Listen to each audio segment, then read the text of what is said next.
यह वायदा किया गया था कि बिहार के तमाम नियोजित शिक्षकों के लिए हम जो नियमावली लाएंगे उसमें बहुत सारी सुविधाएं देंगे। शिक्षकों को उम्मीद थी कि हमें राज्यकर्मी का दर्जा मिलेगा, लेकिन ये 4.5 लाख नियोजित शिक्षकों को राज्य सरकार ने ठगने का काम किया है और धोखा देने का काम किया है। नई नियमावली में भी नियोजन इकाइयों को समाप्त नहीं किया गया है, जबकि शिक्षा मंत्री ने कहा था कि 9,222 नियोजन इकाइयां हैं, इनको हम समाप्त करेंगे और उसके बाद में इनका जिला कैडर हो जाएगा। हम राज्यकर्मी बनने का सपना देख रहे थे और सरकार ने वायदा किया था। इस वायदा खिलाफी के विरोध में शिक्षकों की भावना को देखते हुए आज राज्य के 25 शिक्षक संगठनों ने संयुक्त रूप से आज मैराथन बैठक की है। 5 घंटे से अधिक चली बैठक के बाद आज निर्णय लिया गया है कि सरकार को हम 24 घंटा का अल्टीमेटम देते हैं कि 24 घंटे के अंदर आप तमाम 4.5 लाख नियोजित शिक्षकों को आप राज्यकर्मी घोषित करिए, अन्यथा की स्थिति में शनिवार के दिन यह जो शिक्षकों का जो समन्वय बना है, यह संयुक्त शिक्षक संघर्ष मोर्चा बनाया गया है।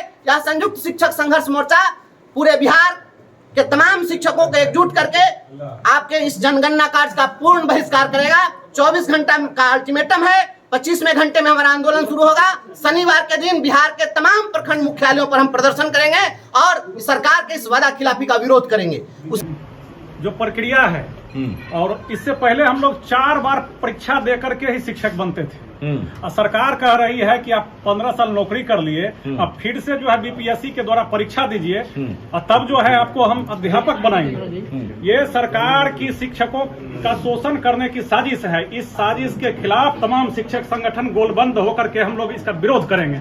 और सबसे बड़ी गलती कि नौमा फेल जो थे नेताजी, उनके चक्कर में हम लोग पड़ गए और उनके लिए भी परीक्षा का आयोजन होना चाहिए। बिहार के जितने भी जनप्रतिनिधि हैं, उन जनप्रतिनिधियों को भी बीपीएससी से परीक्षा से गुजर करके जो नेतागिरी करना चाहिए। गठबंधन सरकार मुर्दाबाद, मुर्दाबाद, मुर्दाबाद। मंच एक बैनर, अब की बार